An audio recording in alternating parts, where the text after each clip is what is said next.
دا آواز ورکړه دا راشکو در باندې نشته ملګرو په سکرین چې تاسو څه وینئ دا بل ځای نه بلکې زمونږ خوږ وطن پاکستان او بیا مونږ هغه غیرتي پښتانه چې ځان ته وایو زمونږ صوبه خیبر پښتونخوا د هغې کوم دارالحکومت پېښور دی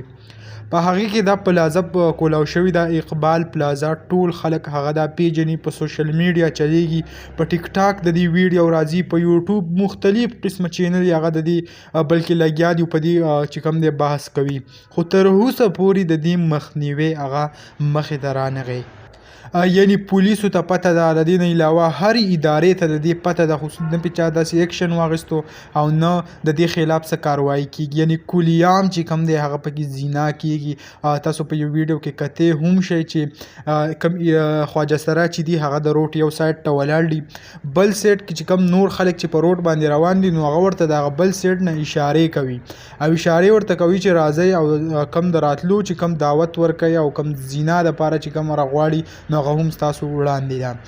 د دې نه مخکې کله چې د محرم ورځې وي په هغه وخت کې د پېښور کم ډي پي او چې و هغه په دې باندې پابندي لګول و هغه هم صرف د 2 ورځو دپاره ویل چې 2 ورځې دا د محرم ورځې دي د خواجه سراو سره ملاقات وکړو په هغې کې ورته ویل چې 2 ورځې تاسو دا بند کړئ د هغې نه پس هغه 2 ورځې بند کړو یعنې چې تاسو ته دونه پته ده چې دا شی ښه نه دی په دې کې زینا روانه ده بدکاري پکې روانه ده نو تاسو د دې خلاف هغه برپور اکشن ولې نه لئ او د دې کم جړ چې دی هغه ولې نه ختموئ په دې پسې مونږ مخکې هم یو ویډیو کړې وه د دې نه پس په پسې بیا هم ویډیو سازو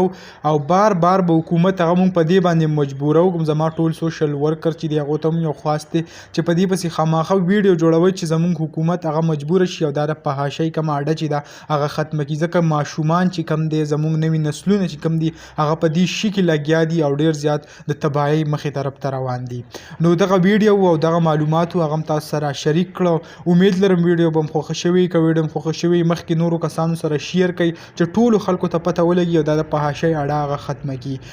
دغسې انشاءالله بله نورې ویډیوګانې به هم تاسو مخې ته راوړو امید لرم ویډیو به هم خوښه شوي که ویډیو هم خوښه شوي ویډیو لایک کړئ او که زموږ په چینل نوي یې چینل سبسکرایب کړئ د داسې نورو ویډیوګانو دپاره انشاءالله په بل ویډیو کې به ملاویږو د نن دپاره دا کافي وه د لوی الله په امان